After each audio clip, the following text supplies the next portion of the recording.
Okay, welcome and good morning, everyone. I'm hoping you're having a lovely Thursday morning.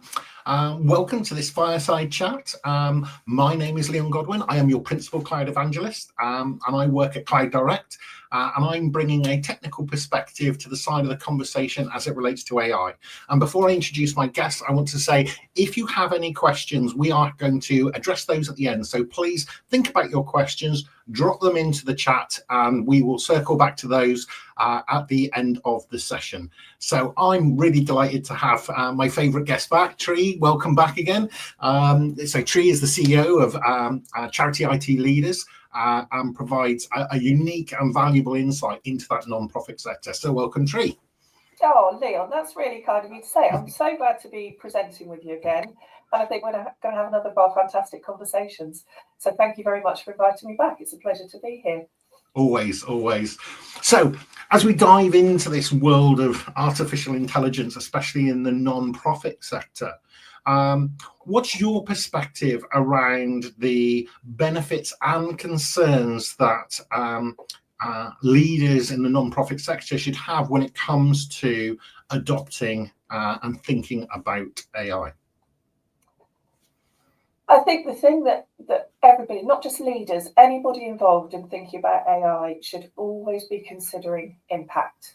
What is the impact of using this tool going to be? And let's not forget, AI is a tool. It's one of a range of tools that we have in our technology and digital toolkits. So we should always be thinking about impact and benefit to our beneficiaries. We need to consider how AI as a tool might be able to help us make stretched resources go further, because there are ways that it can really help us as organisations to create inefficiencies. But one of the concerns I have is that sometimes AI can be seen as a kind of magic bullet solution, and it isn't that. It's a fantastic solution for some problems. So rather than looking for ways that we can use AI in our organisation, the starting point should always be, what are we looking to improve? What are we looking to get from that? And then think about, is AI the right tool for that? And I think if charities do that, they're more likely to have success with their AI projects, because they'll be coming at them from the right perspective right from the outset. Yeah, I agree with you, because I often describe it as like, you've got a toolbox at home. What's the best tool? Well, it depends what job you're trying to do. Absolutely. Yeah, you wouldn't use a monkey wrench to bang in a nail. No, hopefully not. You never know. So, so when it comes to, you talked about efficiency there, and I completely agree with it around the impact of mission. It is the right tool for the job. In fact, AI is many tools in of itself. And so whether you use it or not is a key decision. The impact it can have on an organization, their core mission, is another sort of key consideration point that I try to encourage my audience to think about.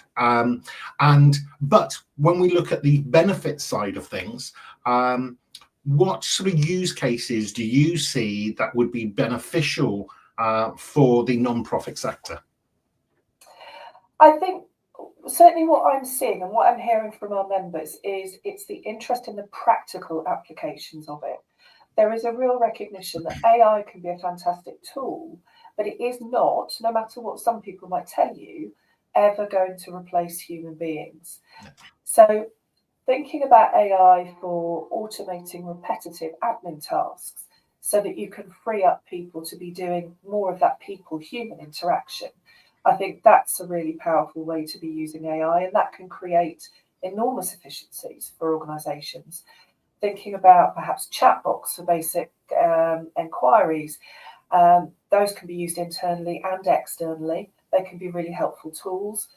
Also thinking about AI for data analysis and pulling out really key insights. And that's where you can see big efficiencies, because the amount of data that AI can analyse, it would take a human being an inordinately longer time to analyse that same quantity of data. So that's where you can create your efficiencies. But then you get the insights out. It requires a person to be looking at those, to be thinking about how you can then apply them.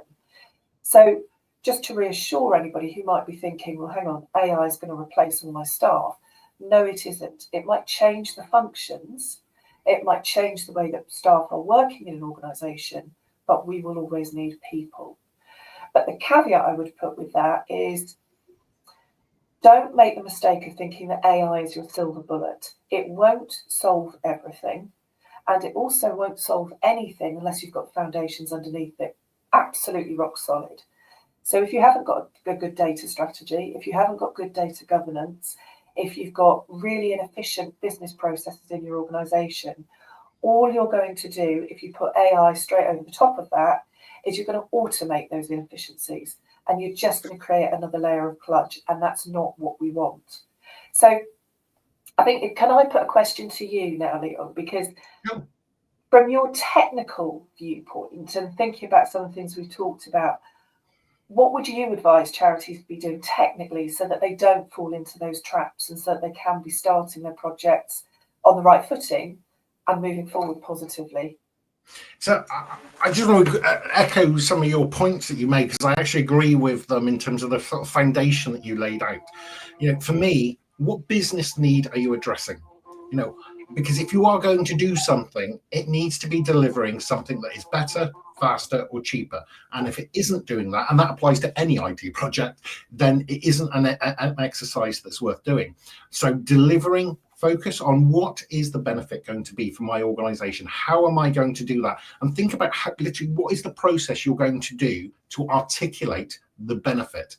I want to go and do this because it will deliver these outcomes, that kind of smart objective. Can you measure the benefit of that change? So understanding what your business needs are, and then how you are going to deliver a component of change is very important. And then once you've made that decision, and you've said, right, AI and automation is going to be part of that process, whichever process it is, then the AI is effectively, and automation is an engine, and that engine runs on fuel, and that fuel is data. And so having quality data and centralizing that data is key, because you want to make it available and accessible for the AI to go and do a given activity. And so having that data program of work in place is a really important step. Once you've got that, you're saying, right, I know what I'm going, I know where I'm going, I know the data resources that I need to help me to get there. Now I need to think about the other tools. So this is where we go into the toolbox, and we're picking up your multi-wrench, and we're saying, okay, what is it we're going to use? Are we going to be using, is it just Copilot because I'm looking to deliver some kind of efficiency in terms of my individual role? So that's very much a personal accelerator. It just helps the individual in the role. Or are you looking at something more wide-ranging, departmental? So you may be looking at services such as Power Automate to deliver business process automation. It could be, and that can interact with AI. And just before the call, we were just having a bit of a conversation. I was saying, for me, AI kind of sits in almost two buckets. You've got that, I need huge amounts of data to analyze and provide insights. That's one sort of use case, depending what insights you're after. But I would encourage people to, I'd say that's, if you like, a further step on the journey, come back a little bit and actually focus on business process. Because when selecting the technology, if you think about a business process, you want to recruit someone, there's a recruitment, there's an HR, there's a set of documentation, there's a bunch of IT equipment. Or if it's an invoice, it comes in, it gets reviewed, it gets assigned to project normal codes, and it goes through some kind of approval process. You can break these things down into sort of micro steps. What was the trigger that caused it? What was the decision point? How can I automate this step? How can I bring intelligence into that step? And the level of intelligence required for these micro elements is incredibly kind of dumb. You don't need really frontier expensive models. Actually, the business process automation can use very simple AI models. So selecting that right tool is not going out and saying, I'm going to go for an open AI type model, because actually there are many, many more models that are a fraction of the cost, many open source models that you can run free from Microsoft. There's a model called 5.4. Selecting that, it can deliver that automation intelligence, but it's cost you next to nothing. So, I mean, there's power and other considerations, but it is in just in terms of the consumption cost, it's much more effective. And the other thing is, AI is a bit of it's a nascent technology, isn't it? I consider myself a bit of an expert in this space, but it's there aren't a lot of me and this kind of skill set, and most organizations, it's unlikely they would have that depth of skill and resource and understand the art of the possible and how to deliver against that vision. So actually identifying an appropriate partner who can help you on that journey and deliver that outcome. So just to recap, what are your business needs? Have you got your data in a place that's going to be useful? Have you chosen the right technology, and have you chosen the right partner? Those are kind of the 4 takeaways that I would give. And I kind of touched on a point there, Tree, around skills. Do you see any particular gap in that space when it comes to non-profits and their sort of capability to deliver against that kind of vision? Yeah, absolutely. I mean, firstly, all great points there, Leon. Thank you. There absolutely is a skills gap, and this is borne out year after year in the Charity Digital Skills Report that Zoe Amma reports on. It's borne out in Smart Desk's Charity Leaders Technology Report. There isn't enough understanding of technology and digital in their broadest sense, generally at exec level and at board level in organisations. And the difficulty that you've got with that around AI is that everybody knows about AI because they've heard it, they're seeing it everywhere. But when you don't really understand what AI is, and let's be honest, a lot of board members, a lot of executive members still see AI as one single homogenous thing. And as you said, AI is a series of tools within a toolbox. So it's almost as with AI, you've got your AI toolbox in your bigger technical and digital toolbox. But a lot of the senior staff don't see that. And so what they're saying is, well, we've got to be using AI, we've got to be doing AI. And they want big, flashy AI projects. And when tech and digital staff are talking about absolutely these use cases that you've been describing, automating processes, starting small, testing, making sure that things work and that your infrastructure and your governance structures will support what you want to do, often that's not considered sexy. And it doesn't get a lot of attraction, and people aren't willing to invest in it because they can't see the big flashy stuff. So I think that's a problem, that lack of understanding and knowledge at the top of the shop, which plays into a bigger problem that we have, that tech and digital staff are not generally represented at exec level in organisations. So they're a layer removed from that top table, which means they can't be making these compelling arguments about the best use cases for AI or anything else. And then alongside that, you've got the difficulty that most charities, let's be honest, are really struggling for money at the moment. It's a very, very difficult financial climate for our organisations. And there isn't the money necessarily to invest in this when they're having to try and keep the lights on, they're having to maintain existing systems, they're still trying to patch in and rebuild from legacy tech. There's a whole raft of other technology considerations that they have to put into place, which often have to take priority over new projects because that's what's keeping the organisation running. And I think there is still a degree of fear about AI. There is still a bit of that Skynet, we're putting all the power into technology and we're giving it all of this control. It's not going to do that. It isn't going to do that. I genuinely believe it's not going to take over the world and blow us all up with Terminator type, robots and droids. But there is an anxiety of a more subtle kind as well, that we just don't know how it works. And it's almost like having an invisible wizard in your PC that's doing things that you don't understand how it's making things happen. So there's a fear at a lot of different levels with AI because people don't have that technical understanding. And all of those things coupled together create a real concern for me that charities are being left behind. And particularly where we see the greatest impact of this is in the small and micro charities, who are the organisations that would most benefit from the efficiencies that AI could bring them in terms of processing and automation. And that really worries me, because we don't want to see the sector as a whole getting left behind, but also we don't want to see the differences between small and micro and the medium and large charities being magnified and amplified. So somehow I'd love to see us as a collective finding a way to address some of these problems. Yeah, I think those are really insightful points, because I agree with you. I recently wrote a paper for around the lowering cost of intelligence, because the cost of AI is going down and the level of intelligence within those models are going up.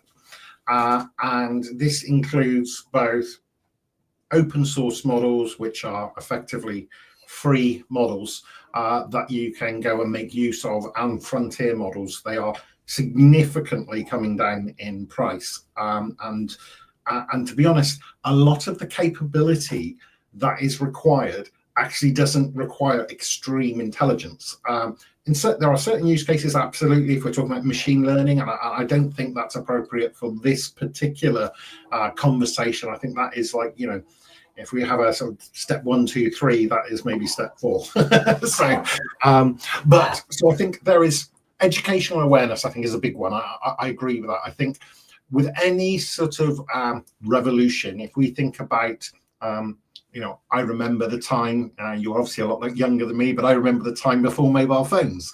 I remember the time before the internet. I remember the time before the PC. I really am showing my age now. And all these things came with a degree of trepidation. And this goes back, the advent of the car, the advent of electricity. There was lots of fear mongering that goes around it. And I think that is human nature, where if we don't understand something and an element of it is being overhyped in terms of its risk profile, then I think it can cause people undue worry. But to sort of reassure people, I think it's about developing both knowledge sharing, and that's effectively my role, to help people understand the advantages. But if I've got an invoice that comes in and I want to extract the data out of that invoice, and I want to be able to identify from that invoice who the correct supplier is, that's not setting the world on fire. There is no Skynet there. It's a very simple set of, does this email qualify for automation? Does it not? Is it an email from my mother, or is it a business email? That kind of simple classification that can be done cognitively through an AI. And when you chain all those little micro pieces, you can deliver huge efficiency. So I think this race for AI is massively pulling the cost down. There were 2 huge advancements this week with AI in terms of new models coming out, and they all came at a cheaper price point than the previous generation. And so sharing that knowledge, understanding, and being able to understand fears, because I think the biggest fear is probably about jobs. And I like to think of it as AI is not coming for your job. The person that might understand AI in their role might be coming for your job, because it's exactly the same as if once upon a time you could only use a typewriter and then someone knew how to use a word processor. There is that level of skills and knowledge. It will be pervasive throughout the whole globe. Everybody will rise to a level where they will consume AI in their day-to-day lives. I was doing an interesting anecdote. I was reading a report the other day that says in the average day, a human being interacts with AI 47 times and is completely unaware of it. So when you drive your car, those little blue motorway cameras, there's AI behind that. When you use your cash point machine, when you use Netflix or Amazon, there are elements of AI in our day-to-day lives all the time. And it doesn't have to be scary. It's about understanding its power and harnessing it. You mentioned a report earlier on, the skills gap report. I think that is part of that education. Understand what are the problems and what are the needs, and then look at case studies. What other non-profits have been successful in the adoption of AI? How did they do it? And is that a use case that would benefit my organization? So I think that's another way of doing it. And also create a community. this is what we get on to, where we are part of that community ourselves. I see you at events and we chat about various things and we share that knowledge and we disseminate that knowledge, and your whole organization is very kind of community in its nature, and I think having those kind of strong partnerships, whether it's organizations like mine or individuals like me or yourselves, I think that is, we also have a responsibility to share our knowledge to help raise the general level of knowledge so people can drive efficiency with a degree of comfort than just stepping back and going, I'm not doing it, especially these micro organizations. Absolutely, and I hope this is borne out by your experience as well, Leon, but certainly I find within our Charity IT Leaders community, the network is so incredibly supportive, and there isn't that sense of commercial secrecy that you would get perhaps in the commercial sector. People are willing to share, they're willing to talk about use cases, they're willing to talk about things that they're trying, things that they're testing, things that have gone wrong. So find your tribe and talk to them, and do a little plug here for Charity IT Leaders, but they genuinely are the most incredibly welcoming and supportive network. And we've had some fantastic conversations about AI and the things that people want to try or have tried. We've got some great sessions that'll be at conference. There are other networks out there. I'm going to say ours is the best. But, find your network, find those people that you can talk with and share with. And you're right, it's about the collective responsibility to see how we can share information and upskill everyone so that we uplift the sector as a whole, not just little pockets of it. I think that's really important. Personally, I find the non-profit sector probably my favourite to work with, because they're this interesting sort of conundrum in as much as they are the most welcoming and open of all the sectors that I work with, but actually are probably starting further behind the ball when it comes to their knowledge, when it comes to these kind of technologies. And so but there is a thirst for it. So I think certain private sector are less likely to say, I don't know, I don't understand, whereas I think the public sector is much more willing to say, no, I don't understand this, please help me understand. So I think that kind of drives that culture, and to be able to share that amongst other non-profits, I think is really, really important. And so if in the audience you have undertaken programs of change, regardless of whether it's AI in nature, sharing that information, writing your white papers, your case studies, and sharing those with others, I think is a very good and noble thing to do. So what would you give anybody in terms of, what's your top piece of advice when it comes to anyone who is embarking on that AI journey? I know you've mentioned things like prepare your data, but do you have any other particular perspectives that you'd like to share? Well, I think we've touched on it already, really. It's start small, focus on something really specific, be really clear about the problem that you're trying to solve. And don't start with, where can I use AI? Start with, what are the problems? And once you've articulated that problem really, really clearly, and you know what the end result looks like, then you can start to use AI to help you solve that problem. But when you go big in the first instance, when you haven't tested out with these smaller steps, as you say, you put it beautifully earlier, what do you say, that if AI was steps 1, 2, and 3, somebody's going for step 4. Don't go to step 4. Don't even go to step 3. Start with the baby steps and build from there.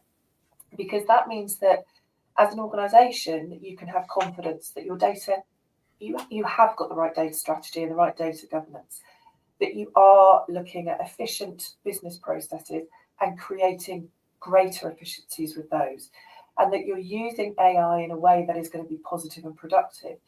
You get to test that in a much more contained way when you start small. And that gives you, as the technical or digital lead that's working on that gives you confidence, it gives you credibility in the organisation, and it helps to build organisational confidence in AI as a tool. And it's easier then to scale up and build up to bigger projects and bigger outcomes from there. So I would say definitely start with a small, clearly identified problem. Don't go, as I say, I can't say it enough, don't go and look for ways to use AI, because you'll always find stuff, but you'll end up trying to fix things that don't need to be fixed. Because I think we also need to remember, just because you can solve something by AI doesn't necessarily mean you should. And this is where, in your articulation of a problem, you've got to think about the outcome that you want and what would be the impact of solving that problem. Because let's not forget, although the cost of using AI is coming down, there is still a cost. And you need to think about the cost, not just in terms of the tool, but also people. Is the benefit that you generate going to be worth the cost investment? And if it isn't, don't do it. It's as simple as that. So that would be where I'd say start.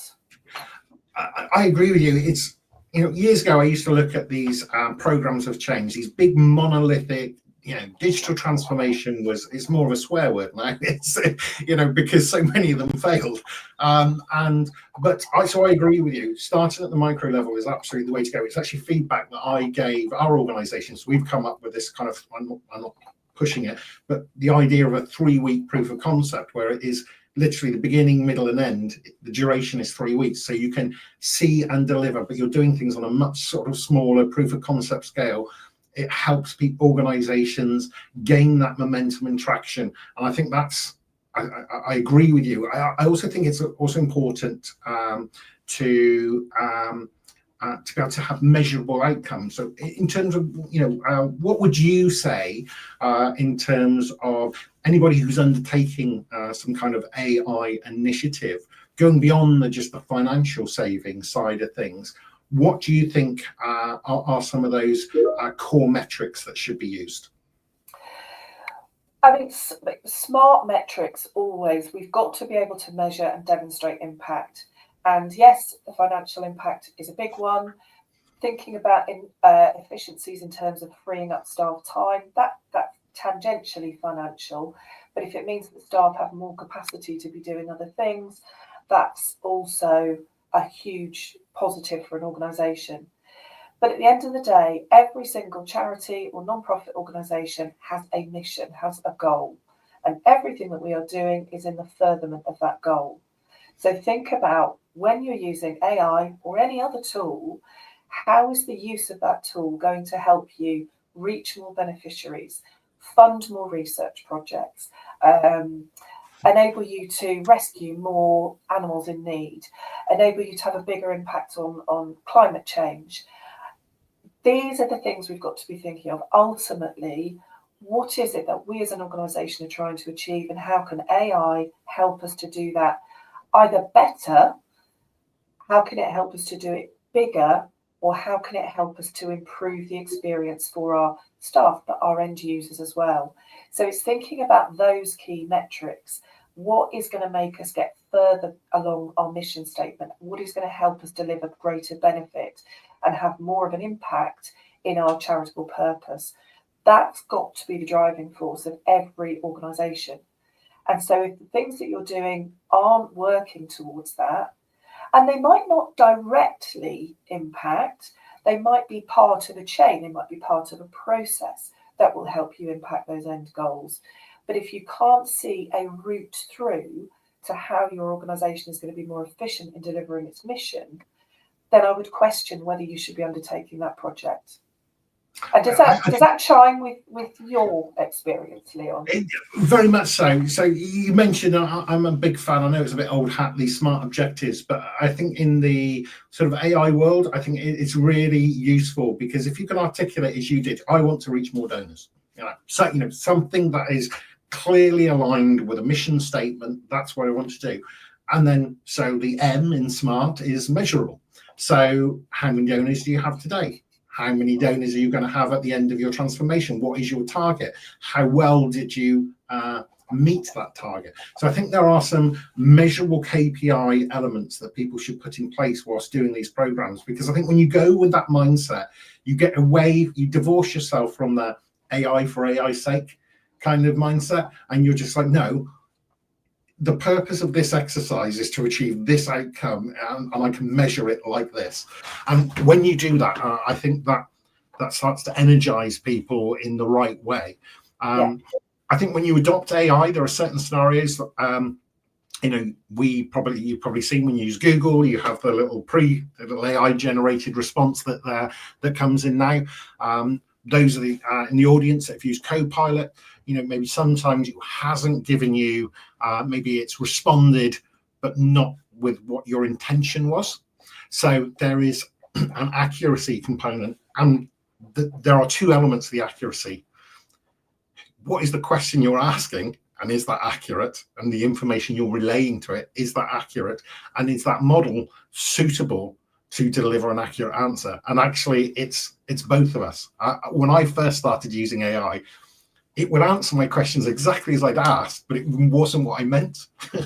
And so I got much better at articulating what I meant. In fact, I'm building internally this AI masterclass thing where I'm saying, okay, what is your process? If you want to ask something, go and use a tool that will take your intent, your question, and it will rephrase it, called prompt generation, as a much more sophisticated, detailed prompt. And it kind of does that.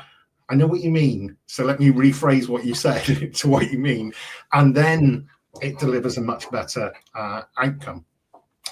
We're going through various sort of AI adoption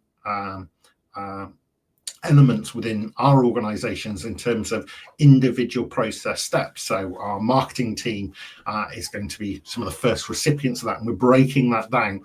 But we've come up with those measurable KPIs to say, this is before, this is the intent, and this is what we actually measured at the end of it.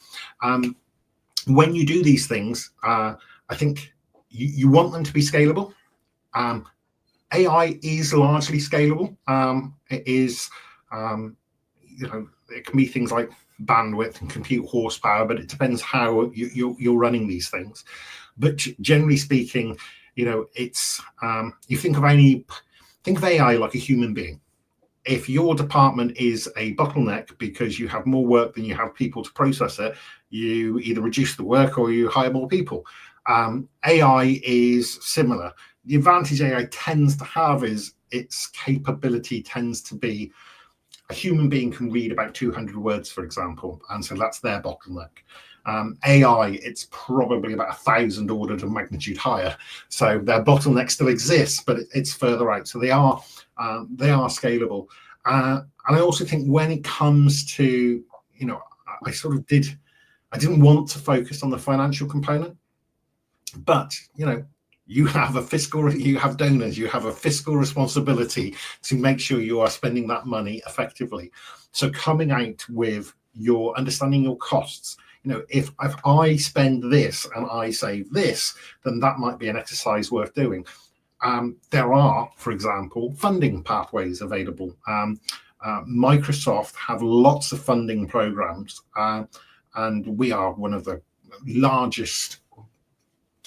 I don't want to say putting our hands in Microsoft's pockets, but really in terms of securing funding from Microsoft, we're one of the largest in Europe at doing that. And non-profits can have that. There is pots of money available to help with that adoption. So that initial cost of change, you see it, you might be spending more money in Microsoft as a result, but if you are driving efficiency because that was part of your KPI, I want to lower my operating costs, there might be that initial cost, and if that can be eased through funding from Microsoft, that can be useful. What about, do you see any specific other benefits to AI, sort of more rather than sort of look at an individual process like invoice processing, HR, and most organizations, I think I read somewhere that was like the average organization has something like 39 business processes. Many of those would benefit from AI, but sort of coming back rather than looking at the individual processes, where do you see AI and the non-profit sector in 5 and 10 years time? How holistically do you see that benefiting those organizations?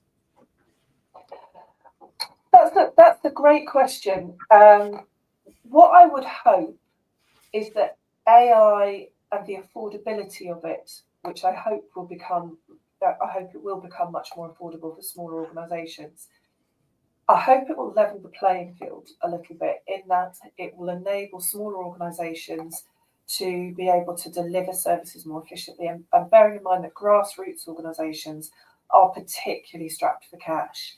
So any cost savings that they can make, any efficiencies they can drive from that, enables them to do their work and to reach more people.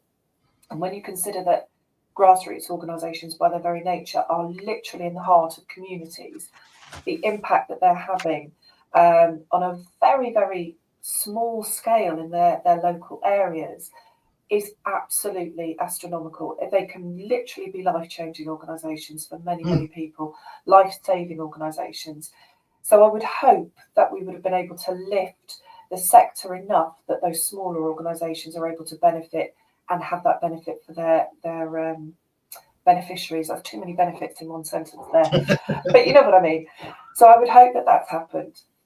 I would also hope that the level of knowledge and understanding across charities will be much, much broader. And I don't mean with the technical and the digital staff, because I think they are massively upskilling themselves. Many of them are not AI specialists, but there is a skills gap in the sector. We can't afford to pay commercial salaries, so we are having to upskill each other and upskill ourselves.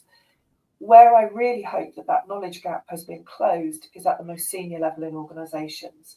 And when we've got that proper understanding of AI and more broadly technology and digital at exec level and at board level, that's when we can really start to see digital technology and AI as part of that, leveraging the benefits for organisations that they should be able to see, but without that real leadership at top level, they just can't leverage those benefits because the funding isn't going in the right places, projects are being sidelined because people don't have that understanding. I think when we've got more of a level playing field in those areas, that's when we'll see AI really come into its own, because I would hope, and this is a little bit blue sky thinking, you know, I know that there will be some people out there who are saying, well, this is never going to happen. You're never going to have the benefit of this.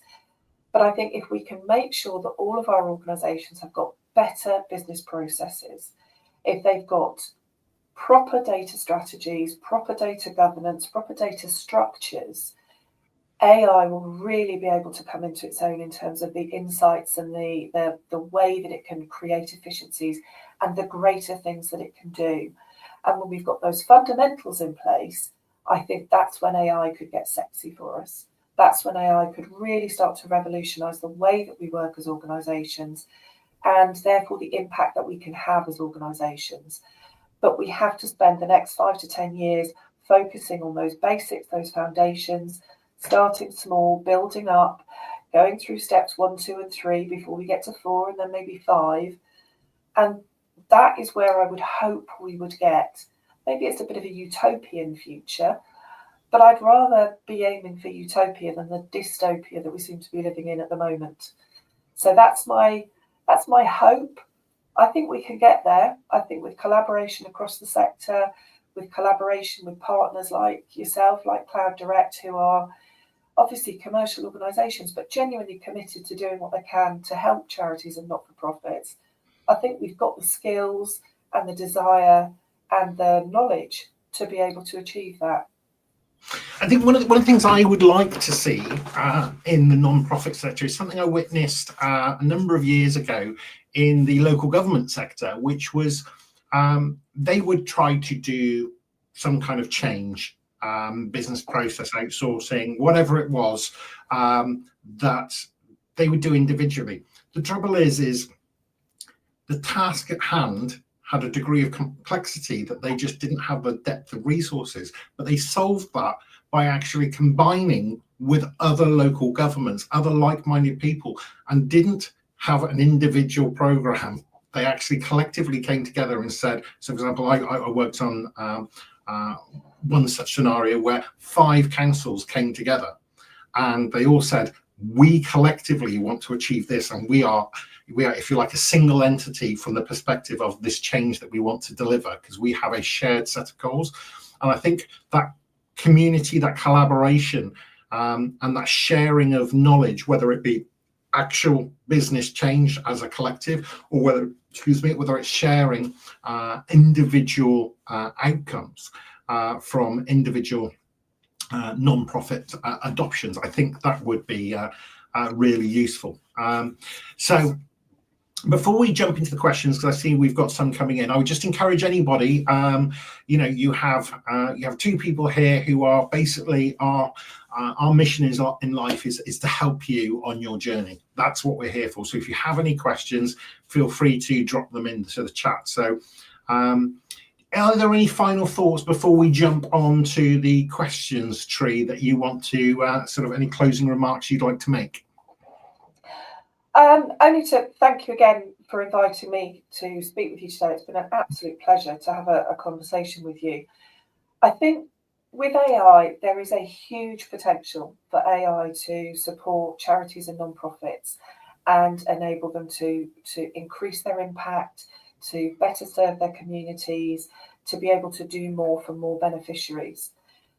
The key is we've got to be thoughtful and intentional about how we use it. We've got to make sure that we have a strategy for using it. We're not just going for these big flashy use cases, that we are being ethical and considered in how we take it forward. Be mindful of the limitations of AI as well as the potential of AI, and then you will use it wisely in the use cases that you choose to adopt. Think about collaboration, as you just said, local council, local government working together. Many of our charities do. I don't know if they necessarily have shared projects in the same way as the councils did, but certainly they collaborate on ideas generation, problem solving. More of that would be amazing. And think about the practical ways that you can use AI, because that's going to be the key, I think, to unlocking the potential and enabling all of us to build on to doing more with AI. So that would be my kind of closing thoughts on that. Yeah, I think that's incredibly sensible. When I think that strategy piece, in fact, I think there's a question that we'll get onto in a moment that kind of relates to that. But yeah, it's if you are going to deliver, in fact, why don't we get onto those questions now, because it's kind of relevant to the point I'm making. So so one of the questions come in, I have almost every department coming in saying they want to explore use cases for AI. How do you choose and prioritize fairly? Okay, really fantastic question, like really, really good, because it's the right mindset. And it's also kind of pleasing that there is that kind of appetite. So what I would say is it starts off, as you mentioned, it starts off with a strategy. What is your mission? How are these use cases going to align with these missions? Then go and measure complexity. So one of the things that I offer, and I'll come to it at the end, is I provide a workshop that we run through. You bring your problems and business context, and we go through them to help you with that sort of prioritization process. There's no cost for that. That's just something that I do, but we'll touch on that in a moment. But I think of it, there's a whole Gartner Magic Quadrant, your little 4 boxes. Think of it sort of what's easy to achieve that isn't going to take a long time or a lot of cost. It doesn't have a lot of complexity. Those ones that I would target those initially, because your financial commitment will, generally speaking, be much smaller than a more complicated project.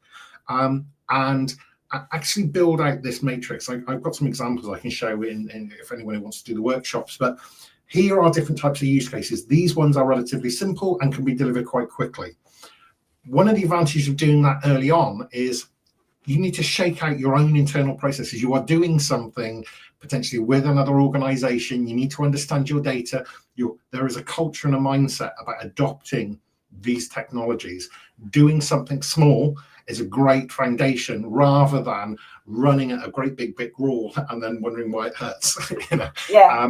So map out those use cases in that sort of magic quadrant: complexity and time, and just layer your use cases on there, and then try to follow it as a sort of linear trajectory. Let's start with these ones and move up. That would be my advice.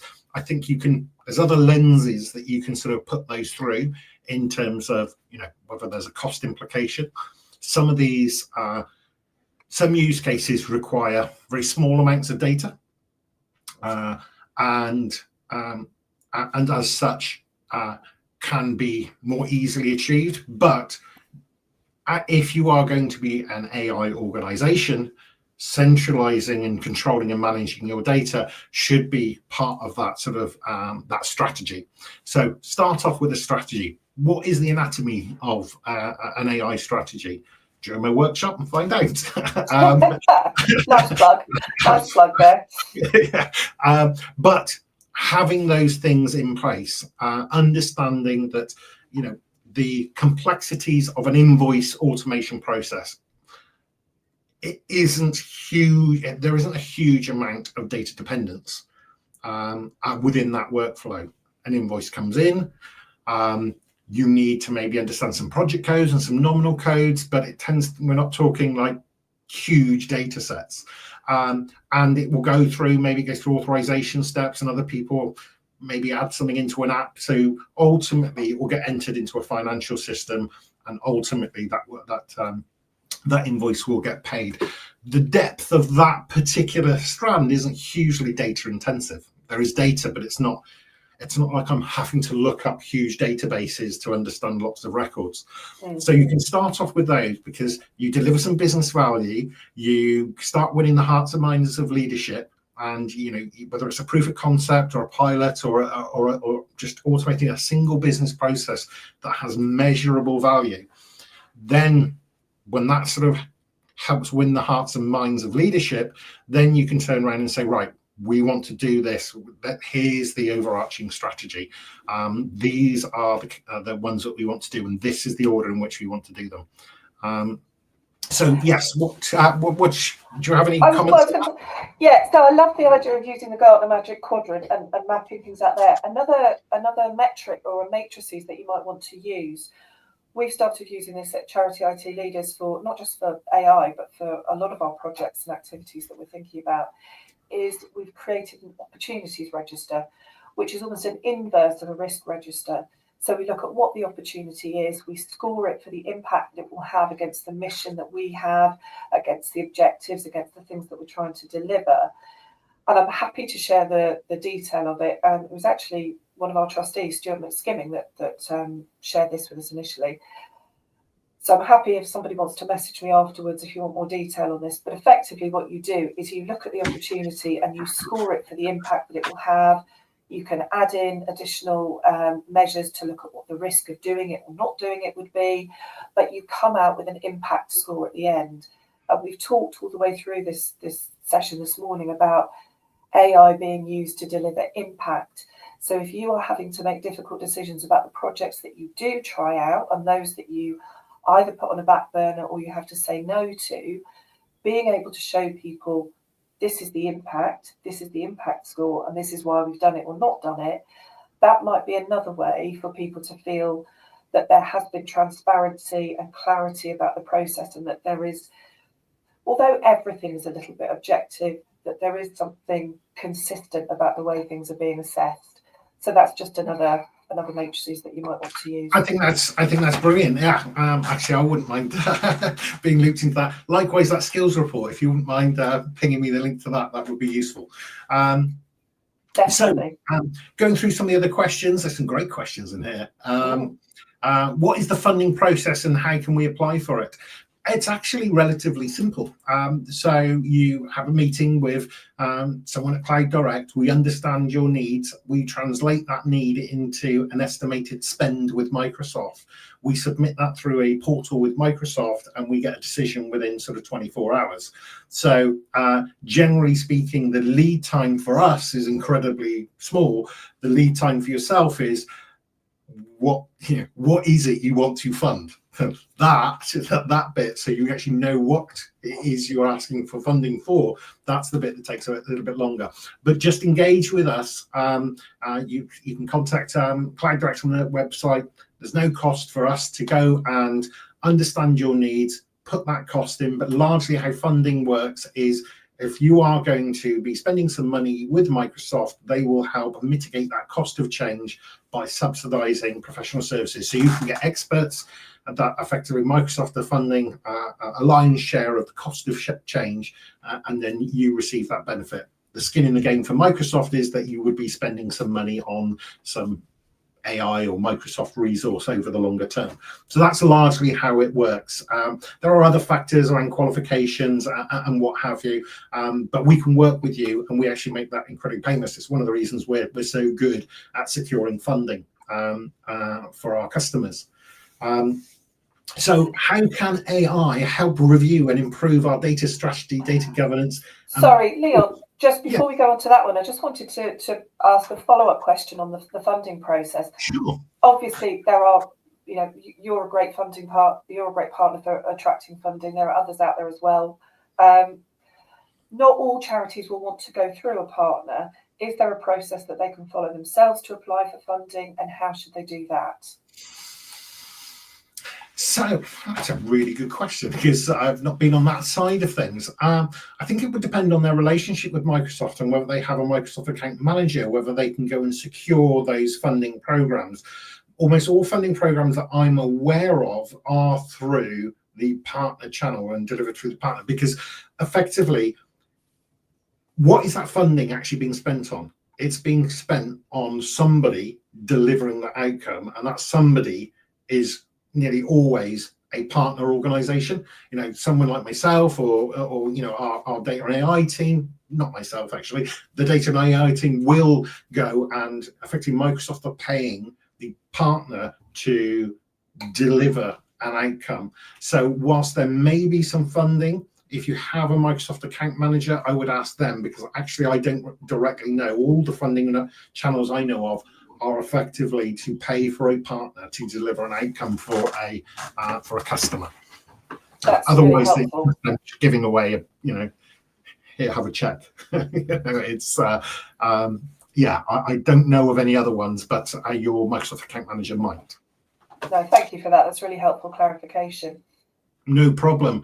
Right, well, I think we'll do another 2 more questions. I'm just looking at the time, and I don't want to keep the audience too long, although I could talk about this stuff for hours. So how can AI help review and improve our data strategy, data governance, and business process? There's a multifaceted question, because how do you, what is a data strategy? Go and ask AI.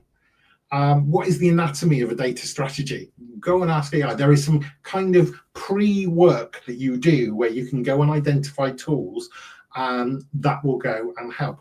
Now, when it comes to managing your data, providing governance, you could, if you are an organization that use case justifies the adoption of, say, something called Microsoft Fabric.